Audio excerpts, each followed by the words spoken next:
Howdy, Athens. I'm your city manager, Seth Sumner, with your daily COVID-19 update. It is Friday, April 24th, and I have a special guest with me today, Mr. Stuart Smith, who is president of TCAT Athens. Stuart, thank you for being with us today. I know that everyone is really anxious right now. The governor earlier today has talked about some of the plans on how we're going to start reopening, and maybe we'll get to that in our interview in a few minutes. But before we jump into the weeds here, tell us a little bit about TCAT and your role here in Athens and what you provide to the community. Sure. Well, you know, the Tennessee College of Applied Technology has been in Athens for about 56 years. And our primary purpose is to provide workforce technical skills training. We're part of the Tennessee Board of Regents, which also includes Cleveland State, and there are 27 technology colleges across the state. Our chancellor is Flora Tidings, who is my boss, and so you know, we teach hand-on skills. Typically, we have about a 90% placement rate in the area of training. And so we operate on a 30-hour per week basis, 44 weeks a year. Students can graduate with a diploma. They can go on and articulate with Cleveland State and complete an associate's degree with Cleveland State. Wonderful. So a lot of folks that are getting higher education, they're getting hands-on training, they're building their skill assets, and you've got a very high placement rate of folks that go through your programs and then go to work. Correct.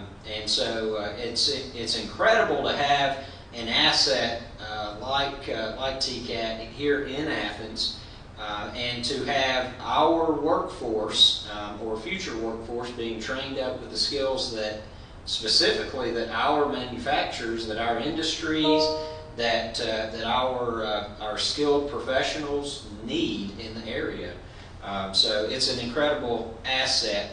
And because it is hands-on, it's in the classroom training. I've walked through the building many times. You know, it gets really technical. You're teaching people, you know, operating on machinery and things of that nature. So what has been your initial reaction to COVID-19? How have things changed? Well, you know, just like much of the country, it's kind of we went from making decisions week by week to day by day. Early on, in the beginning, we had a break scheduled at the first week there in March, and so that's when we started seeing the rise in the cases. And so I made the decision to extend that break through the end of the next week, the 13th, with the plans to begin classes on the 16th with social distancing, with making sure that the students were to 6 feet apart. We developed plans and looked at each classroom on how to do that. And then as the situation changed and the governor issued stay at home, we followed with that. And so what we did was, it made it very difficult, as you mentioned, the technical aspect of the training. You know, our colleagues in the community colleges and the universities, you can teach history, English, you know, those types of courses online. I don't think, you know, certainly maybe not as well, but maybe as well. But there's just so much that you can do online in teaching someone to weld, or teaching someone to set up and operate a CNC machine, or any number of our programs. We do have some that fit fairly well with the online, but our instructors really stepped up to the plate, and we began online courses. So our term ends next week, I think on Tuesday, and so they have been basically doing online since the 16th, and then they will end them on the 29th. And they upload videos, they have discussion questions with their students, They make sure that they're doing required reading and those types. They're interacting with the students every day. So the students are getting training, they are getting learning, and the students and the instructors both. We're on a weekly or bi-weekly conference call with our counterparts across the state, and I hear, the difficulty that some of the other colleges have with staff and with the students dropping out, and we've had a very low dropout rate. Our students have been very accommodating, understanding. They know we're all in this together. They're anxious to get back to work. Yes. But so that's how we've been operating. We kept the school, the college basically shut down. We do allow instructors or staff, if they need to come in and get some work or get something for work, to come in and get that and leave. But otherwise, the facility is essential only. And so now our plan was initially to begin our quarterback on the 5th, our term back on the 5th. So we're going to move that back to the 18th. Okay. And we plan, again, moving target, but we do plan to begin courses on site on May 18th. Okay. And we will fall back to those social distancing guidelines that we had set up before that.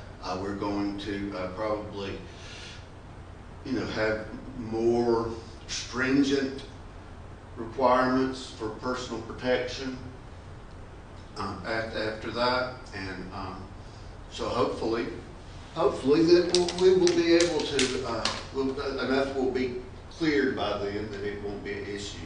Pardon me. That's all right. So, yes, one of the things that I do, I think I would share is the CARES Act. As a result of that, the students who have, who stayed and went through this term and will be receiving some additional assistance because of, there was some additional costs for them. That figure we haven't determined yet, but that is something that the CARES Act has taken into consideration for the technical colleges. One thing I'd kind of like to add as far as the Tennessee Board of Regents and what we've done, so a lot of our colleges have 3D printers, and so we had a 3D printer, and that it wasn't to the level of the one at Pellissippi State. So we took all of our filament up to Pellissippi State, and they were making parts for the PPE, for the face shields. Okay. So that was something that, we felt like we were at least trying to do our part, and made some donations for some PPE to some of the hospitals and that kind of thing. That personal protective gear that our first responders especially, but even frontline folks, that we're going to talk about, I think, in our guidelines that are just rolling out today from the governor's office. It's going to be important, and I know there has been a call out for folks that could contribute to make sure that our police, firefighters, EMS workers have that. And so thank you for being able to take that filament and then a 3D printer at Pellissippi State being able to develop face shields to get that out to our first responders. And that's been very important. So so you're looking at potentially coming back the 18th, but what is the status of TCAT right now? Well, right now we're online. Students are Okay. online right now today. Good. And that will continue until the middle of next week, and we'll have a couple of week break. Students will be able to have a break, and then we'll give our instructors an opportunity to have a little downtime, and then we'll probably spend some time in between with the staff practicing social distancing, which we had already in place that week before, that second week of March. So we know how to do that, and we'll use that and get prepared to open on the 18th for students. We've had, essentially at the beginning of this, I had basically my first priority was the safety of our students and our staff. Number one priority. Number two priority was to make sure that our staff were employed, instead we were able to keep them working and keep everyone without having to lay anyone off, which we've been. So that was my next question of what your workforce looks like right now, what your staffing levels are, and that's good to hear. You've been able to maintain Right. Full staff at this time. We always operate fiscally in a very conservative manner fiscally. We're typically one of the most sound fiscally institutions, colleges in the system. You know, I take the credit for having Barbara Brackbull as my fiscal services coordinator to help with that. That's about all I do is hire a good person and let her do what she does. So, you know, our whole staff, though, you know, operates in a way that they don't waste. If they can make it themselves, we make it ourselves. So that put us in a position. And then also we had a position that we had left open when we had someone that had left to go to the AmeriCorps. So we had that position open. So that kind of gave us a little bit of cushion. So we don't have a lot of extra folks anyway. Sure. And but as we stand now, we are at that position. I know that we're going to have some overall cuts. Obviously, we've got some initial 10% cuts, and then, you know, we don't know. You know, our income is essentially half of it is student tuition, a little over half is student tuition, and then the state appropriations. So most of our students are able to get federal financial aid, as well as the lottery grant and the scholarship, the Hope Scholarship. But you know, our state appropriation is based on state revenue, and so we will have to probably in the coming months, year, have to make some serious decisions.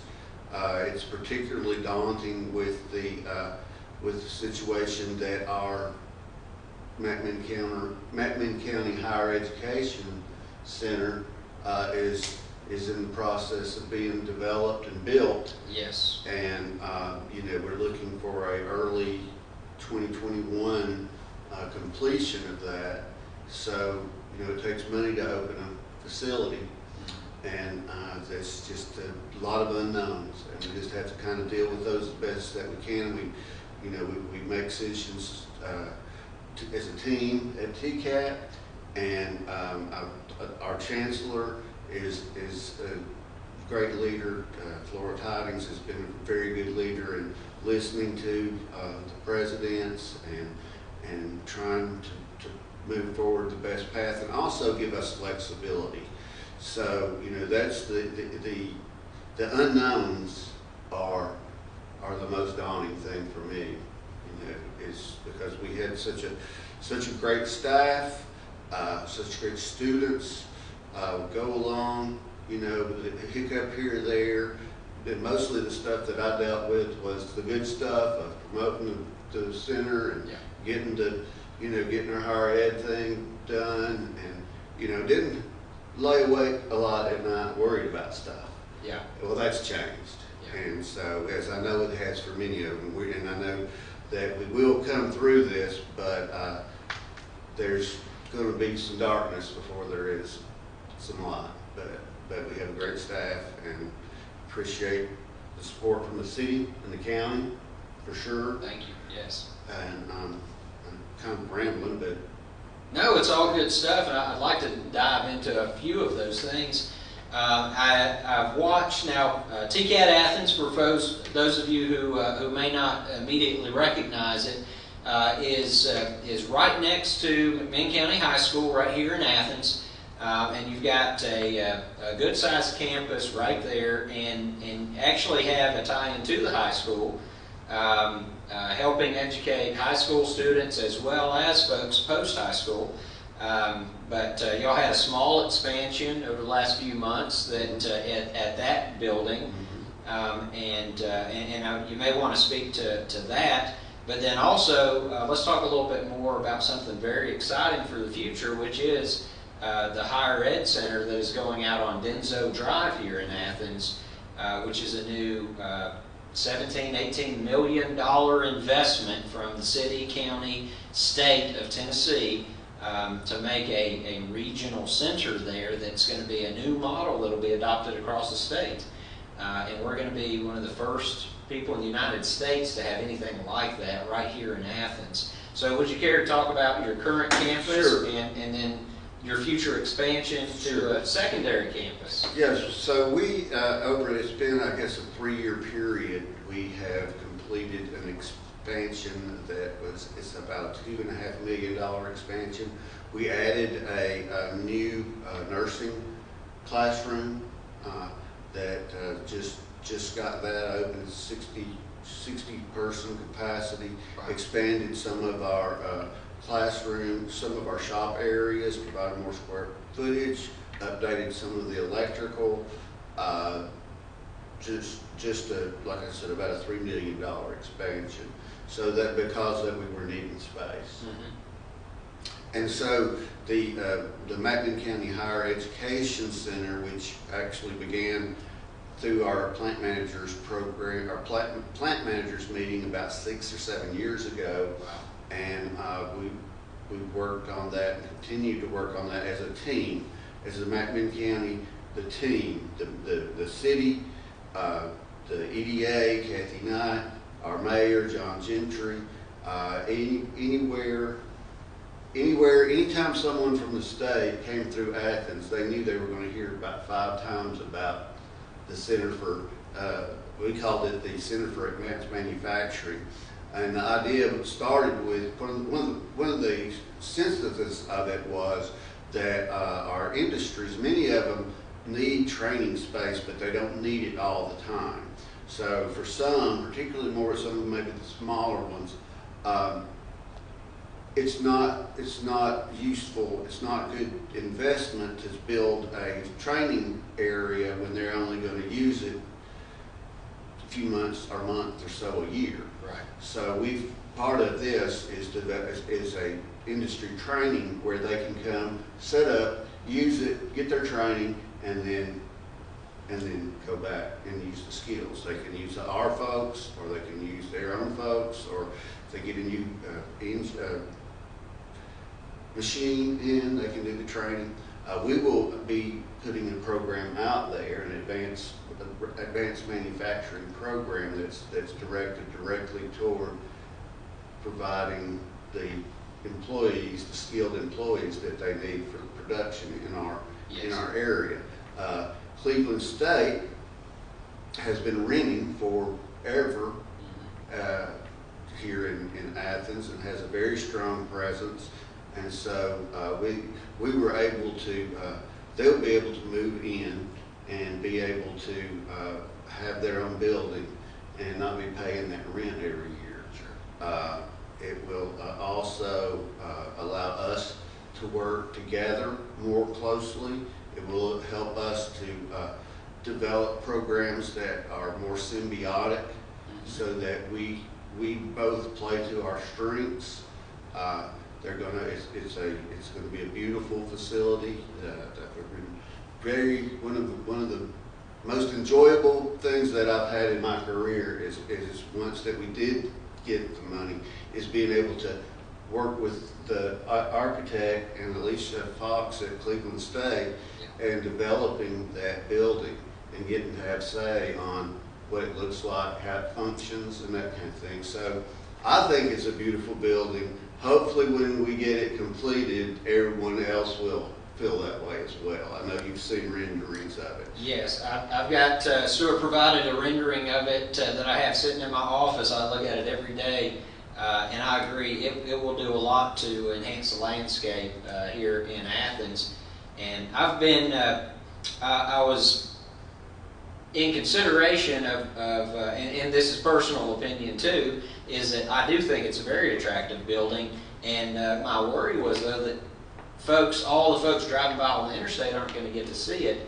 And I was driving up from going down and visiting Georgia and coming back up a little while back, and you can actually see it northbound from the interstate, so you will be able to see that building.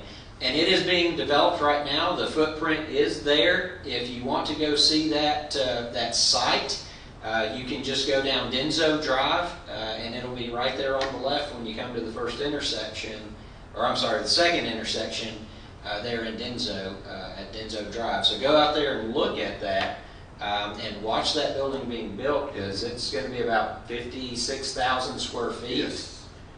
It'll have a giant footprint, and we'll have UT extension. UT extension. We'll have adult basic ed, Cleveland State, and the TCAT.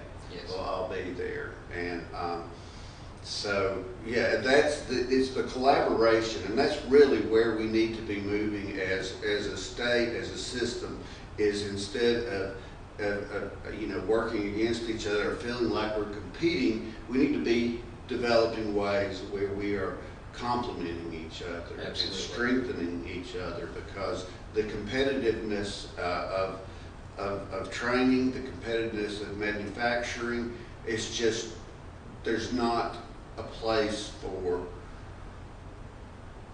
trying to get ahead of the other guy. Yes. We're all here to serve the state, serve the citizens. That's right. And that's what we are paid to do, and that needs to be our focus. And I, with Dr. Seymour, both have that vision, and we have a good partner with them, and them with us. That's wonderful to hear. And that's a theme that continues throughout these updates. All of our guests, we talk about being together, being collaborative, really maximizing our relationships, and not really stepping on each other's toes or fighting over ground or anything like that, but that we're sharing resources, and you play to your strengths, I play to my strengths, and we complement each other. And we're having to do that throughout this entire pandemic. We're having to go about our daily lives in new ways. We're staying at home. We're sending only one person shopping. I know I've got twin 7-year-olds, and so going to the grocery store, that was a big treat for them. You know, they want to pick out their their favorite cookie or whatever, and now we're having to ask, what would you like? And it may be working out better for us that we don't have them grabbing stuff off the shelf to put in the cart, but that we're having to go on our own. So a lot of things have changed in our that our will daily never lives. go back. Also, one thing one thing that is a possibility that could be a good thing that's come out of this is that occasionally we have to close for snow, for inclement weather. Yeah. And now that all of our instructors, all of our staff have become comfortable with delivering some training online, we'll be able to just remain, instead of people having to risk driving on those days, Yes. we will be able to deliver some things online. And hopefully that a lot of us, after this is through, will appreciate the value of friends and family and taking care of each other and working together. This is a volunteer state, and you see a lot of good people out there going out of their way to make sure that people are helped. Coordinated Charities, Grace and Mercy, the United Way, they're feeding people, YMCA, are making sure that people are not starving, and they're putting themselves at risk getting out there and doing that. So, and that's been a beautiful thing that my family and I noticed last week. You're a healthy guy. You like to get out and hit the trails. We're actually able to spend more time getting outdoors, going on family walks with the dog, walking down through our city parks, and that's my wife and I were having a little bit of a commentary on our walk last week that there were people out in our parks, but properly socially distancing from other families, and people were kind of everywhere exercising, being healthy in their family units together, And that's something I don't think we see enough of, and that's been a beautiful thing. A lot of good things have come and will continue to come from this pandemic, and that's what we know about Athenians. We know about McMinn County. When the going gets tough, we come together, and we're able to help our neighbors in need, and we're able to do some great things. And you make another very valid point that folks are talking about, I'm ready to get back to normal. This has changed us in ways that we're yet to know about, but there are some things that are happening right now. COVID-19 remains a threat to our health. It remains a threat. There are no vaccines. There are no treatments. And that's not going to be the case for quite some time now. So, we don't know what normal is going to be, but it's not going to be what it was. There will be different ways that we're going to have to be protecting each other's health moving forward in light of these risks. Have you had any contact with students that have been able to continue?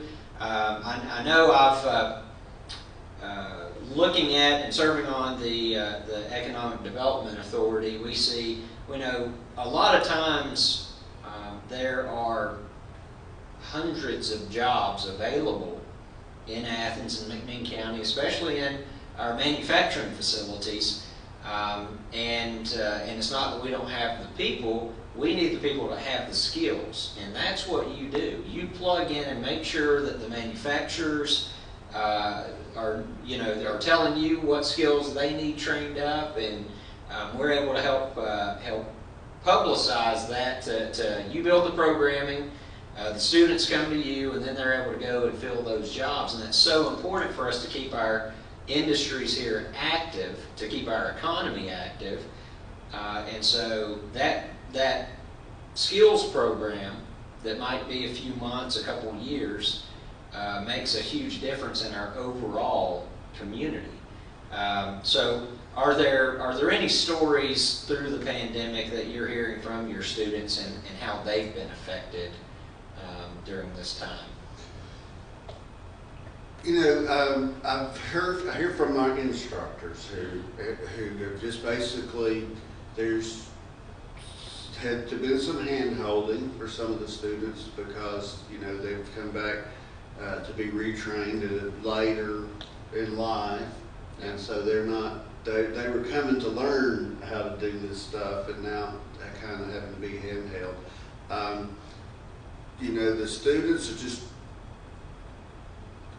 well, we haven't had, like I said earlier, I have not really heard any, and that's a good thing. Yes.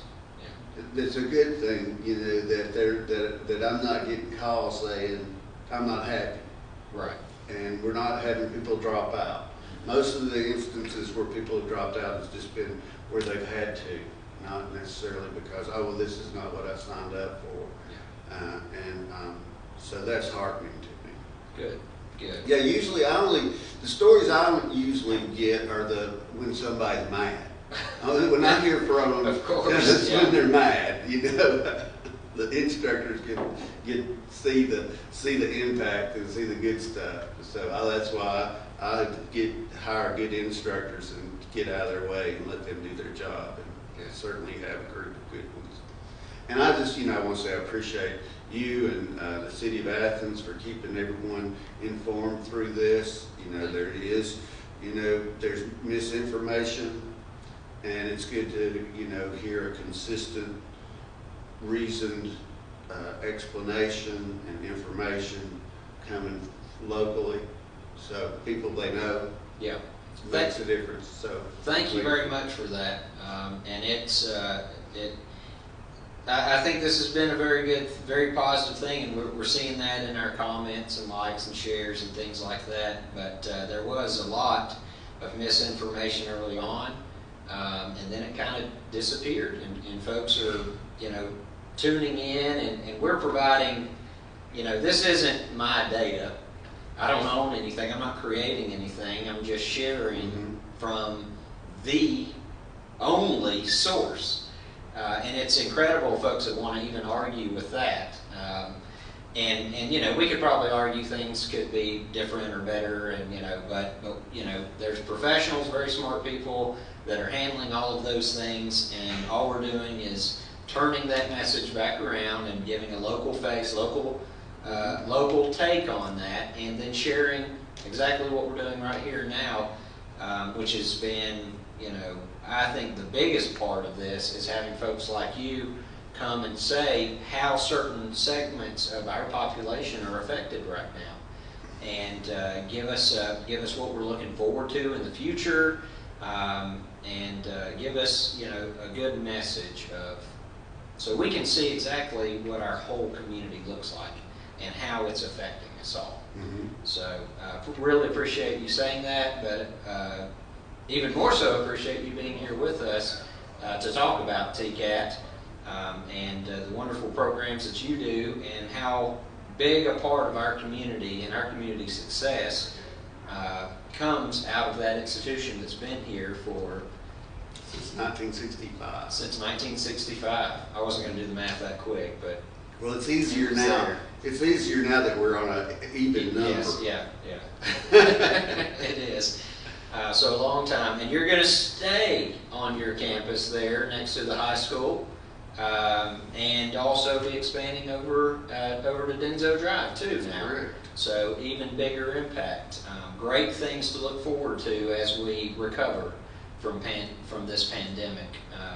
So best wishes to you, and continued success at TCAT. We'd love to see and hear more of the great stories that come out of this, and from your students, and those necessary skills that they're getting, not only to improve their lives, but to provide service to our industries and to home and property owners, and all the incredible things that you know, everybody talked in the last few decades about how important it was to go get, you know, college, higher education.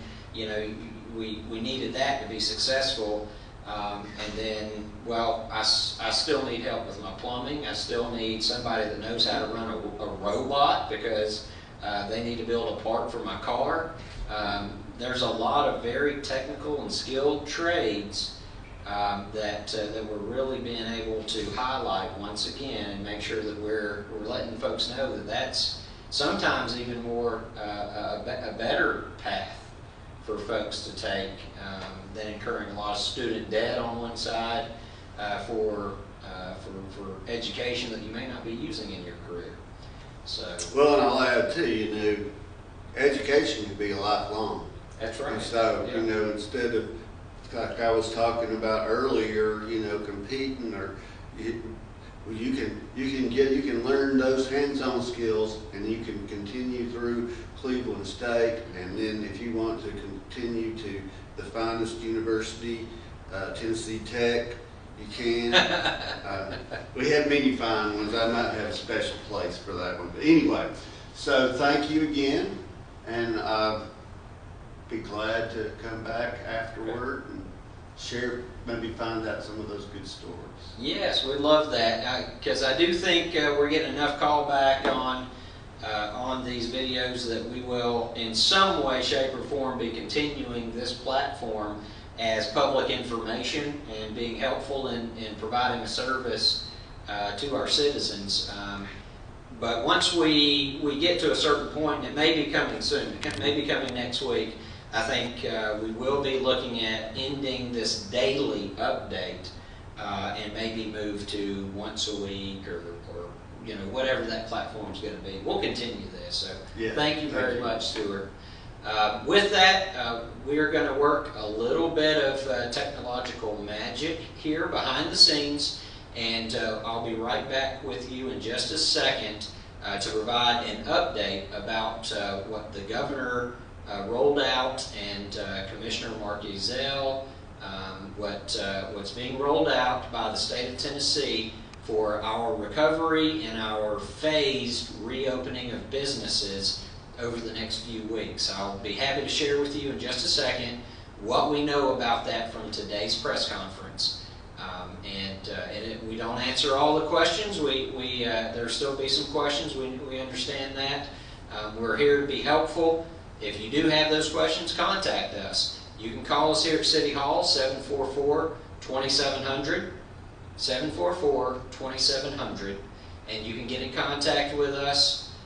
You can comment on Facebook. We'll try to get to some of those as staff has time, but we have very little staff time even during this pandemic because we're still out there doing what the city does, taking care of our citizens, providing you that service. We're still boots on the ground, still patrolling, still fighting fires, still picking up trash, still building parks.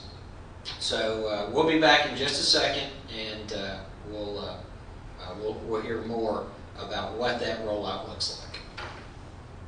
As Tennesseans, we all have a responsibility. Our heroes need help in this war against the COVID-19 pandemic. The most powerful thing you can do is to stay home. If we do our part, we can save lives. Make no mistake, that isn't a retreat. It's a call to fight apart so that we can win together. We can serve our community, keep each other safe, and beat this invisible enemy. Staying home isn't sitting on the sidelines. It means sacrifice and patience, so we can return to the freedoms we enjoy. Stay home, save Tennessee lives. It's that simple. Welcome back, friends. Thank you for sticking with us through this update today. As I talked about earlier before we had our guest, Mr. Stuart Smith, on, we wanted to get to what the governor announced just this morning is reopening Tennessee, and how does that affect Athenians and our businesses. And so I want to walk you through a few slides here to talk exactly about that. So what the governor announced is being called Tennessee's Pledge. Now, that's specific wording because Tennessee's Pledge means that we're in this together. We're working in not only our interest, but the interest of our neighbors, our friends, our family, the interest of other people's. We're all promising to do what is responsible. We're going to keep up social distancing for the near future, and that we're going to use proper hygiene and those kind of things while we're able to begin phasing in a reopening of our businesses and our industries, getting Tennesseans back to work, getting to what will become a new normal of operations over the next several weeks. So come Friday, May 1st, nothing is back to normal. Nothing is. Let's be frank about that. But we will begin opening as soon as Monday. Restaurants can reopen under certain guidelines. Next Wednesday, retailers can begin opening under certain guidelines. And we'll walk through that. This all remains very important that we stick with the CDC guidelines, the White House guidelines, and the wishes of our governor to protect our health, public health, because COVID-19 remains a threat to Tennesseans, a threat to Americans, a threat to all people. And just because we're on the backside of this spike, this surge in numbers, we still have to be cautious because we'll still have folks that will catch it. We'll still, unfortunately, have folks that will die from it. So right now, to share some of the Tennessee Department of Health numbers, we have 8,266 Tennesseans that have been infected with COVID-19 to date. We have 170 Tennesseans who have perished because of COVID-19 related issues.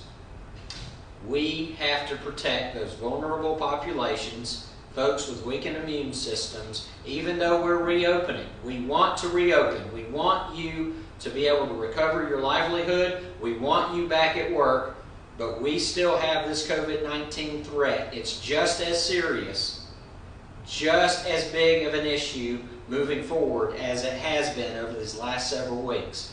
Keep that in mind, because as we go back to interacting socially, doing things of that nature, we are likely to spread COVID-19 still, and that still could lead to more deaths, to more illnesses, and we want to prevent that.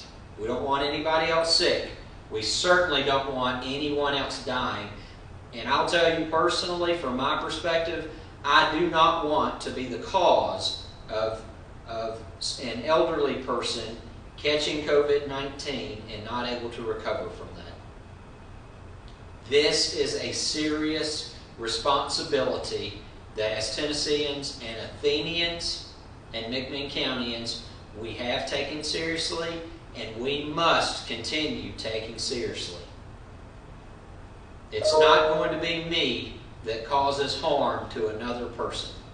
I'm going to protect my health, and in doing so, I'm going to protect your health. And that's the pledge that as an Athenian that we must take together. We must be responsible moving forward in reopening our businesses. So what does this look like? Let's talk about that of most important things, health. Our health. We have seen influenza-like and COVID-like illnesses. We have seen them start declining in mid-March, and you can see how those have declined over that period of time. Now, with slowing COVID-19, our average daily growth rate has been in decline or stable for 14 days. Our downward trajectory has now been since April 1st. You can see here how we hit these spikes, and then since April 1st, our downward trajectory of infection rates and deaths has continued to decline, except for April 14th, where we do see that one spike in deaths, that those 15 Tennesseans that lost their life that day, with that 14% increase in deaths that one day. And then we haven't seen a spike that large since then. It has continued to decline. So we see that trajectory. What does our economy look like right now? 413,000 unemployment claims. That is 15% of all employed persons in the state of Tennessee without jobs right now. That is a huge hit across all industries. And I know some of our friends, our neighbors, you listening right now have been affected by this. And we have to be cautious. We want to get this back to normal as much as possible. We want to get our friends, our families, our small businesses back to operating, back to work as quickly as possible, but we've got to be responsible about that. So our economy, we've taken $870 million hit from retail sales in March. Over $5 billion of loss in gross domestic product for the state of Tennessee. What does that look like nationally? Nationally, we had a decline of 8.7%, and we have never seen a decline like that. Not in the recession, not in the Great Depression have we seen that steep drop-off in loss of productivity in American history. You cannot make light of this. This is more serious than we can appreciate right now. And we'll only know in the months and maybe even years ahead what this will truly look like and its lasting impact on us. What we do know is our hope and our promise that tomorrow will be better than yesterday. We came out of the Great Depression.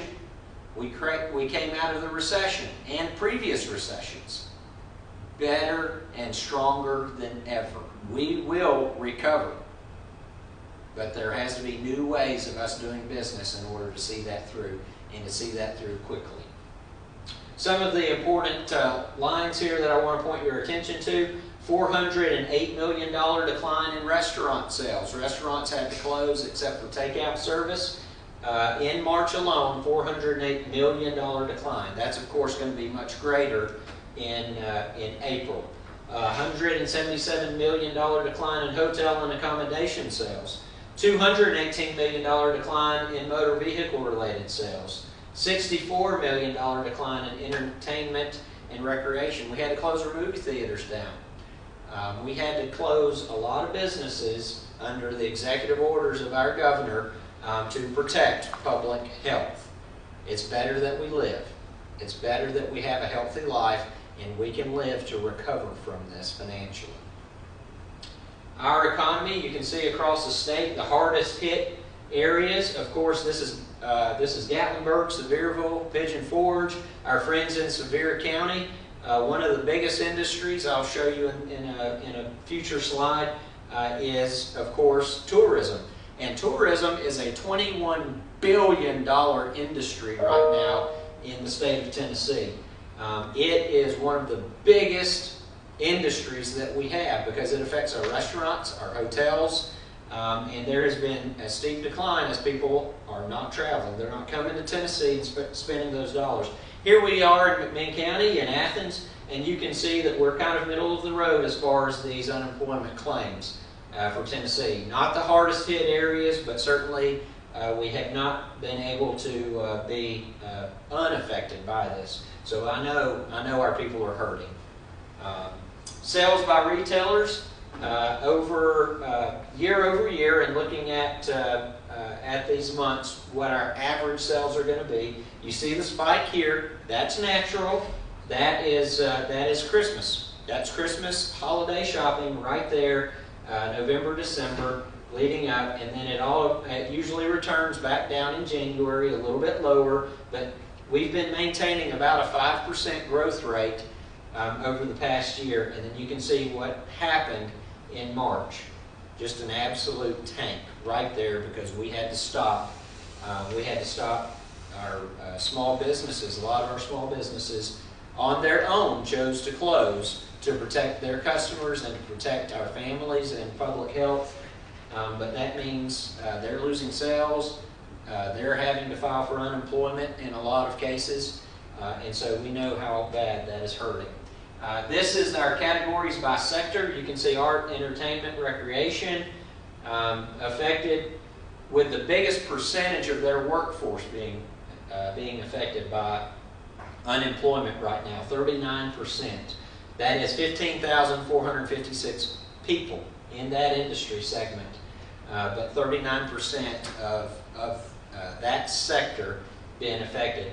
Next, we've got accommodation and food services. Now, all these correspond with tourism, right?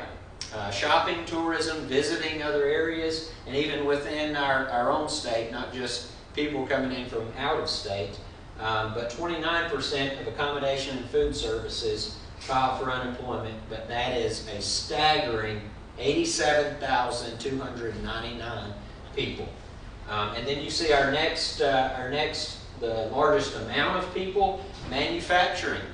Workers have been furloughed. Some plants have closed temporarily. We want to get those plants back online. We want to get those workers off of furlough and back to full-time position. And we're working on a plan to do that with our state of Tennessee and here in Athens. And then you have health and social services decline of over 40,000 workers. This is difficult, folks. This is hard. These are friends and neighbors. These aren't just numbers. These are folks we go to church with.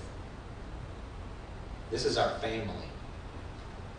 These are not just numbers, but this shows you what this decline and what this hit economically looks like. You can see our, over time, 413,000 unemployment claims. In the red bar, you've got your weekly unemployment claims skyrocketing into early April and then beginning a decline. And we certainly want to see that fall off and drop out. We want to get those folks back to work. Let's talk about restaurants. The restaurant guidelines. Restaurants, if you have a restaurant here in Athens, McMinn County, anywhere in the state of Tennessee, you are able, under these guidelines, to reopen Monday. You can have dine-in service in the restaurant Monday. Okay, this coming Monday. So you got this weekend potentially to prepare and decide whether you're able to continue do that, perform that service and have dine-in. But these are the guidelines that we have to follow, that we're pledging that we will follow to protect the public health, because we don't want to be that person that leads to the death of another individual because we passed COVID to them, because we were not responsible. We're Athenians. We're McMinn Countyans. We have lower numbers than a lot of our neighbors across the state. We have a lower infection rate. We have a higher testing rate because we are responsible. We are. So restaurant guidelines, if you're in the restaurant business, these are the guidelines that you need to be paying attention to. And these are available on tn.gov for everybody to look at. You can go and get this. You can download it, share it with your staff, share it with everybody that needs to know exactly how you're going to be operating and protecting public health. So we're looking at wearing face coverings and gloves. This does not have to be N95 mask. It does not. It just has to be a simple, like a surgical type face mask is all that's being needed to help protect from the discharge of any kind of, what do we call them, liquid droplets that may contain the virus. So that is to protect you, to protect other people. Report any symptoms of illness reported immediately. And that's something that we've been doing from day one right here in the city of Athens. Any of our team members, any illness whatsoever, you call immediately, and we're on that. We're trying to understand what this illness is. We got a lot of sinus stuff right now. We've got a lot of allergies, not sinus, I'm sorry. We've got a lot of allergies right now. We've got Bradford pears blooming. We've got honeysuckle blooming. And it's East Tennessee. We're going to have some coughs. We're going to have some sneeze, some runny eyes, and some of those symptoms can be confused with similar symptoms for COVID-19. We want to pay attention to that and understand what we're dealing with and be able to respond immediately and appropriately to whether that staff, if they have an illness, whether they should be at work or not. Probably not. Following daily sanitation protocols, making sure that we're wiping. If you allow somebody to sit at a table, that you are sanitizing that table. And I know that's a standard protocol in a restaurant. They do that anyway. When one person leaves that table's cleared, it's wiped, it's sanitized. Next family's able to come and sit down. That's something you do anyway. We want to make sure that that is being followed to the T. Protecting our customers. Limit occupancy to 50% of your seating capacity. You have a fire marshal plaque on your wall that tells you what your seating capacity is. You have that, and that's how many people can be in the restaurant. We still want to adhere to social distancing in all of our daily life moving forward. Social distancing. Keep that in mind. Space tables 6 feet apart. Limit seating, 6 people per table. So we know that we don't want groups of 10 or more. This is saying 6. No more than 6 people per table. Keep that social distancing. Bar areas are to remain closed. No live music. And these are guidelines coming from the state of Tennessee. We're sharing with you here with the Friendly City. Screen customers with basic questions. Folks, if you're going to these restaurants, be prepared. You may be asked a few questions about your health. Do you have a fever? Have you had a fever within the last 24 hours? Basic things like that, just to make sure that we're reducing our risk as much as possible. Business operations under the restaurant guidelines. Sanitize those front of house contact surfaces every 2 hours, regardless of whether people are coming in or out. Make sure you're cleaning those surfaces in case there's a contact there, that you're able to mitigate that. Sanitize the chairs and tabletops. Use rolled silverware and napkins stored in sealed bins. And a lot of this stuff is what our restaurants already do to protect our health, but it's especially important right now. And then there is ServSafe COVID-19 training for all food handlers that needs to be conducted as soon as possible. Retail, we want our shops reopened. We've been able to use a lot of our retail by just calling or emailing the store owner and making sure we can get that gift for our loved one or a family member.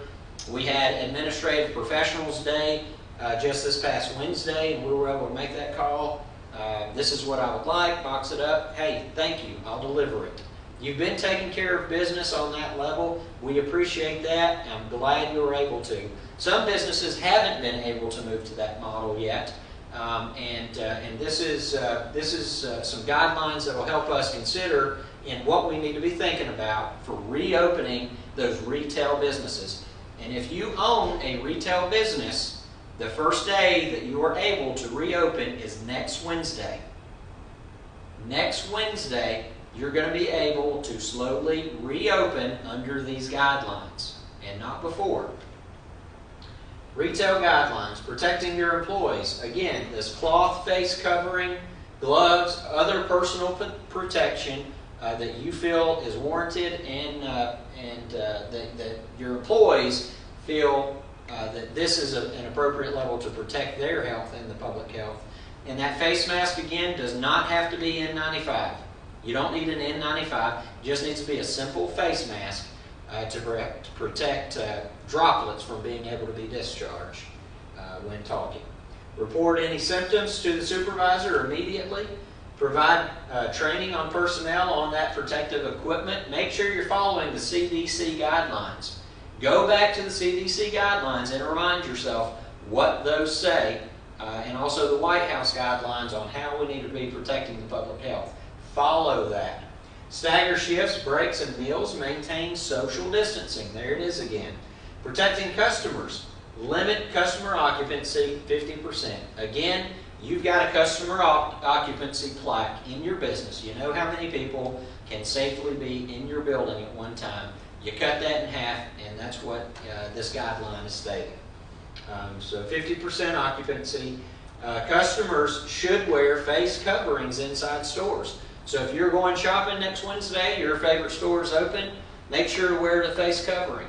Wear gloves if you feel like that's what you need to do to protect health. So make sure we're doing that to protect. No one's discharging those droplets that may contain COVID-19. Consider shopping hours, especially for our elderly and vulnerable populations. A lot of stores that have been able to remain, essential businesses that have been able to remain open, have continued to do that. They started early on, first thing in the morning. That first hour is for vulnerable people, is for elderly people only, and so that's been a good way to mitigate risk. And that's right after you've sanitized prior to opening. So good job, folks, that have been able to do that. Establish one-way aisles and traffic patterns to make sure that we are social distancing and that we're not being in close contact with other people. You got to look out for your customers here. And so also be able to recognize as the store owner, as the manager, that you see two people who are not related getting too close to each other. Hey, would you mind? Please maintain a safe distance just to protect your health and our health. Business operations on retail guidelines. Enhance cleaning protocols. Make sure that we're sanitizing. You're wiping things down after you've had a customer in there. Designate separate entrances and exits if possible, so that you have one-way traffic instead of people coming face-to-face to each other in the store. Prohibit the use of reusable bags. A lot of people are environmentally thinking about our environment, and they're using reusable bags, maybe to go shopping. That is something that we need to pay attention to right now. Those bags could be at home, could be in the car, could be in contact with a COVID positive person. We're not taking those in the stores now. Don't use the reusable bags. It's not green, but it does protect health. Suspend the sampling of food and personal hygiene products so folks aren't picking stuff up, touching it with their hands, and being able to pass that along. Make sure that you're able to constantly monitor what's happening. Be able to, at first chance, if you notice something not following these guidelines, you've got a customer in, or you've got too many people, you're able to notify that immediately and have your managers trained. You're ready to make sure that you recognize those things where we may not be adhering to social distancing. Folks may not be wearing a face mask. Make sure that you calmly, politely notify that person that this is what we expect for you to protect health during this time, and so be able to rectify that situation immediately. All right, so that's the end of the slideshow. I had a couple other messages just before we close today, because this is such a big announcement that we're going back to reopening Tennessee on a phased-in approach. There are obviously some types of businesses that we didn't talk about in this slideshow. Those are going to be your close service businesses.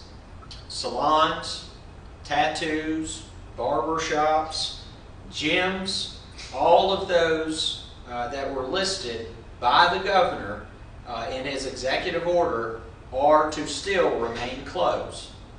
Those businesses are not retail, they are not restaurants, and they're not considered in these guidelines just yet. The governor's team is still making those guidelines for that reopening, and it's likely, as Governor Bill Lee stated today, still going to be a few weeks into the future. But they're working at the state level to develop those guidelines, and then they will be rolling those out to us next as we consider what it's going to take to reopen those close touch businesses. Shaves, haircuts, and I'm getting woolly. I need a haircut. But I'm not able to go right now, and I won't be for the next few weeks because those businesses are going to have to remain closed until we can get the guidelines rolled out.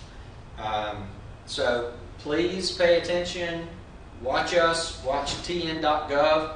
Watch for the governor's announcements on what those businesses that are still affected and still have to remain closed, those personal touch salons, somewhere where you would get a massage, a haircut, anything along those lines that were previously listed by the governor are to remain closed until further notice, until the governor is able to tell us what those guidelines for those types of businesses are going to be. And we will report those to you when we get notification from the governor. Now, I will reiterate that these are not City of Athens. These are not McMinn County guidelines. These are Tennessee guidelines. These are the entire state coming from our highest officials, and we're just delivering the message to you locally because we want to be that level of service to our people. We talked about the occupancy levels for restaurants and who can open Monday. We talked about the occupancy level, both at half, 50% of occupancy. Retail can open Wednesday. And for all of those close touch businesses, be on hold, be ready. That announcement has yet to be made by the governor, but we'll be looking at doing that in the next few weeks. And I know that's painful. I know that's your livelihood. I know that people need that service. We need our haircut. We need those things done right now, and we're not able to in order to be responsible and protect public health. We will figure out the appropriate and best response to being able to get you open as soon as possible. The governor's team is working on that right now, and your friendly city will be here to report what those guidelines from our state are going to be. And so just sharing that information with you. Commissioner Ezell stated today that in the press conference with the governor that we need Tennessee businesses, workers, and consumers to step up and pledge to follow these guidelines. It is critically important that we maintain our commitment to social distancing and adhere to these new guidelines so that we can continue to reopen our economy and get Tennesseans back to work. That's our goal, is being safe, protecting public health to make sure that we don't have any more deaths, that we have as few illnesses as possible. Let's all pledge to not be the person that leads to someone's COVID-19 death. We do that by protecting our own health, following these guidelines so that we can protect the health of others. Athens, you have done an incredible job these past few weeks. Keep up the great work. We have COVID-19 in decline, but it remains a threat. We will continue to have a COVID-19 threat until a vaccine is found, until a treatment is found. And until that time, we will have to social distance. We will have to follow these guidelines. And that's what our governor, and that's what, as Athenians, we stand up to do. We pledge to do our part to keep ourselves, our friends, our family healthy and safe so that we can get through this together. God bless you, Athens.